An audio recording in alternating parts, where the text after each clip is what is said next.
Of 7th class, I am back with the chapter number 7, Market Around Us.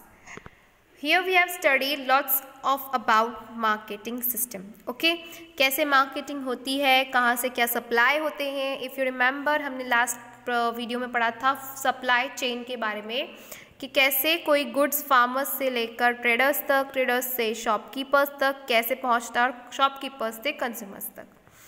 सो यहाँ पर हमारा chapter ख़त्म नहीं होता है, ये अपना लास्ट पार्ट है. ये यहाँ पर आपको क्या दिखाया है, चलो उसको पढ़ते हैं. आप खोल लेंगे 53 पेज नंबर और पॉज करके पहले रीड करेंगे क्योंकि आपकी रीडिंग भी इम्पॉर्टेंट है. The farmers face many challenges in agriculture production and marketing. Farmers के सामने बहुत सारे चैलेंजेस आते हैं जब वो ये सब मार्केटिंग में एग्रीकल्चर करने में शुरुआत करते हैं. Mr Shri Ram Gadve, who is the leader of the farmer producer organization in Narayangaon, came forward. He brought together small and margin farmers in one group and formed farmer producer company. अब उन्होंने अपने गांव से कुछ चुनिंदा फार्मर्स को उठा लिया और एक फार्मर कंपनी बना दी. In Narayangaon, under the name of Chunnar Taluka Farmers Producer Company JTFPC, this company works for the promotion of agriculture industry and horticulture industry in the states. यहाँ पर आपको एक नाम दिया हुआ है प्रोड्यूसर कंपनी का जो कंपनी में प्रमोशन करवाती थी. यानी एग्रीकल्चर इंडस्ट्री में कभी कोई एग्रीकल्चर बहुत ज़्यादा नहीं बिक रहा है तो यहाँ पर प्रमोशन के थ्रू जल्दी बिक जाएगा. It helps the farmers in crop production, crop protection and for exploring marketing platforms for the member by doing value addition to their produce. यहाँ पर क्या होता है, जो फार्मर्स है वो अपने प्रोडक्शन को बढ़ाएं, अपने क्रॉप को प्रोटेक्ट करें और ज़्यादा से ज़्यादा मार्केट प्लेटफॉर्म पे एक्सप्लोर करें. इसके रिगार्डिंग ये मेंबर क्या करते हैं, प्रोडक्शन करते हैं. Company broke the chain of middlemen and helps the farmer in direct marketing of agricultural products so that they can get more profit. यहाँ पर कंपनी ने क्या किया कि इस चेन को तोड़ा. जो मैंने आपको चेन बताई थी कि मिडलमैन कौन होते हैं, जो रिटेलर है, शॉपकीपर है, जो आपका वो जिसने पूरा थोक में सामान रखा वो मिडलमैन्स रहते हैं. ठीक है, वो ले जाकर आप तक पहुंचाते. तो कंपनी ने क्या किया, मिडलमैन को बीच से हटा दिया और ताकि वो प्रॉफिट्स जो है वो फार्मर को पूरे के पूरा मिल पाए. क्यों? क्योंकि मिडलमैन यहाँ पर तो कम दाम में फार्मर से खरीदता था और यहाँ अपन को लाके मार्केट में अपना प्रॉफिट जोड़ के महंगा बेच सकता. तो अपन को वो चीज़ सस्ती पहुँचेगी. जितनों ने फार्मर में कंपनी वाले जितना फार्मर से खरीदेंगे उतना ही वो प्रोडक्शन में लगा देंगे. यानी प्रोडक्शन यानी प्रोड्यूस करना.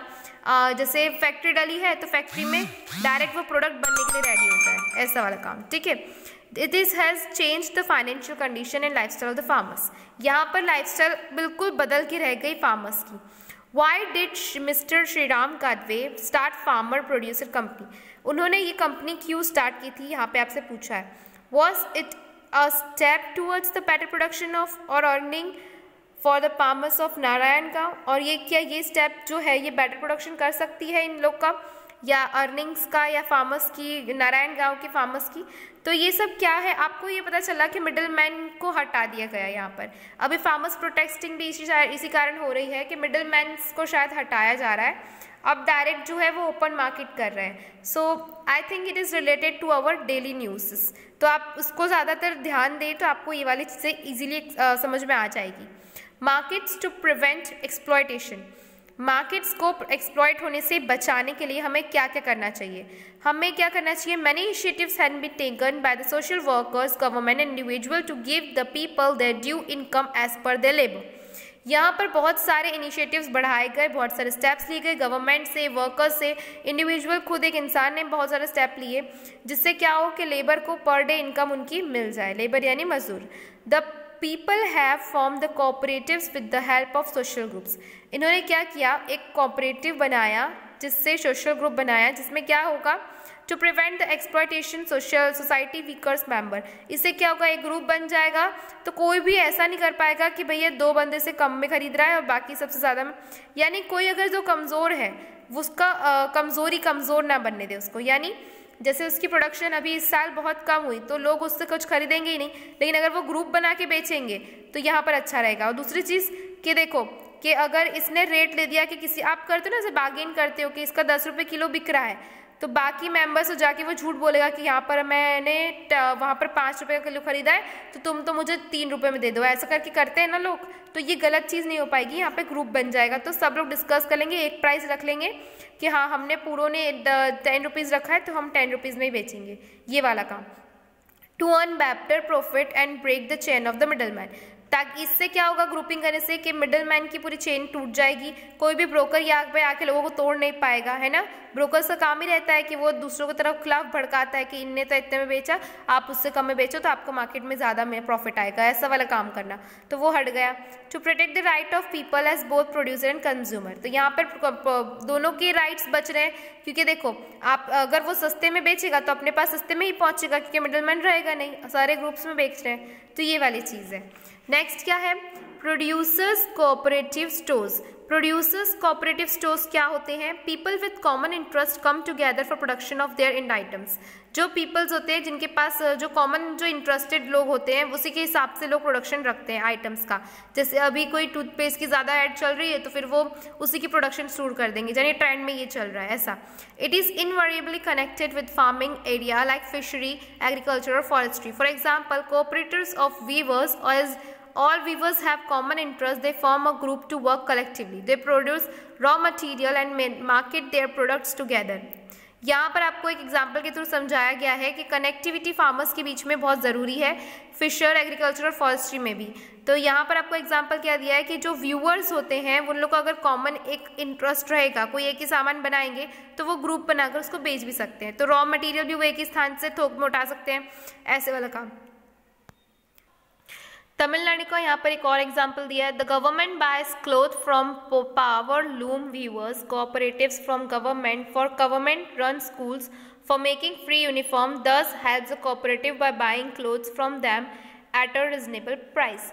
यहाँ पे क्या होगा, अगर एक प्रोड्यूसर की कोऑपरेटिव स्टोर रहेगी, यानी प्रोड्यूसर यानी बनाने वाला जो प्रोड्यूस करता है, अगर उसकी एक कोऑपरेटिव स्टोर है तो क्या होगा, सबको एक ही प्राइस पे सारा सामान मिल जाएगा, सबकी मिली भगत रहेगी, सबसे पहले यूनिटी रहेगी उन लोगों में कि कोई ज़्यादा और कम प्रॉफिट नहीं कमाएगा, सब इक्वल प्रॉफिट कमाएंगे। तो यहाँ पर क्या हुआ, तमिलनाडु में गवर्नमेंट स्कूल में बच्चों के कपड़े बनाने के लिए उन्हें कपड़ों की ज़रूरत थी, तो वो एक पावर लूम के पास गए और वहाँ पे थोक पे पूरा सामान ले लिया, जिससे वो लोग फ्री में बच्चों को, गरीब बच्चों को कपड़े बेच पाएंगे, तो उन्हें वो सामान क्या मिलेगा, रिजनेबल प्राइस में मिलेगा, क्योंकि सबकी हामी होगी इसमें। Similarly, the government buys cloth from the handloom weavers cooperatives and sells it through stores called as co-optex। तो यहाँ पे क्या होगा, ऐसे ही गवर्नमेंट किसी भी चीज़ को खरीद कर कोऑपरेटिव और सेल्स भी कर सकती है, जिसको कहा जाता था को-ऑप्टेक्स। को-ऑप्टेक्स में वो जाकर बेच भी सकते थे। Consumers cooperative society, consumer cooperative society होना भी एक, मतलब ये सब क्या है, आपको ये सब बता रहे हैं कि एक्सप्लॉयटेशन बचने, एक्सप्लॉयट मतलब नुकसान होने से कैसे बचाया जा सकता है। तो ये सारे आपको मैंने तरीके बताया, और ये तरकीबें भी बहुत काम की हैं, यानी अगर प्रोड्यूसर्स एक साथ एकजुट हो जाए, अब यहाँ पे कंज्यूमर से एकजुट हो जाए, कंज्यूमर से क्या लेने देना है, जो कस्टमर्स हैं, कस्टमर अगर एकजुट हो जाए, एकजुट होकर raise money to form a customer cooperative society, they build a retail store for the product that aim to buy and provide the other member of the society. अगर हर कोई एक ही रेट पे सब सामान लेने लगेगा तो इक्वली प्रॉफिट सबको मिलेगा, तो यहाँ पर इन लोग को भी कोऑपरेटिव रहना बहुत ज़रूरी है।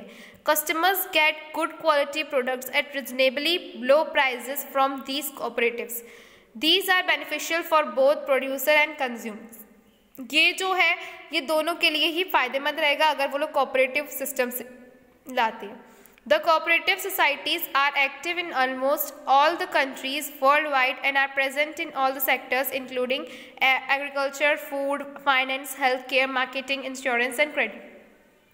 कोऑपरेटिव सोसाइटी आजकल कहाँ नहीं है, आप मुझे ये बताओ। वर्ल्ड वाइड अगर आप कंट्रीज़ में देखो तो फाइनेंशियल स्टॉक मार्केटिंग जो है ये बहुत बड़ा एक कोऑपरेटिव सिस्टम बन के रह गया। इंश्योरेंस में भी सारी आरबीआई जो है सबसे बड़ा पावरफुल बैंक बन गया है और उसके अंडर ये, तो मैं तो आपको इंडिया के एग्जांपल दे रही हूँ, लेकिन आपको देखोगे ना वर्ल्ड वाइड भी आपको सब कुछ कोऑपरेटिव ही दिखेगा, यानी कोऑपरेट करने से ही लोगों का फायदा है। Unity is best for profits. तो यहाँ पर ज़रूरी है कि यहाँ पर एकजुट हो।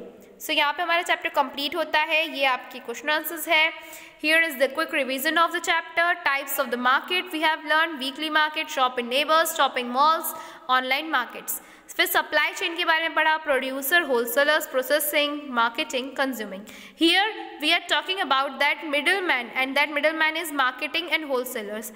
If these person are not present, the producer only sells to the direct company, and company will produce a product with the this, and they will send to the consumers. So it will be more easier than this, because it takes too long time, and this will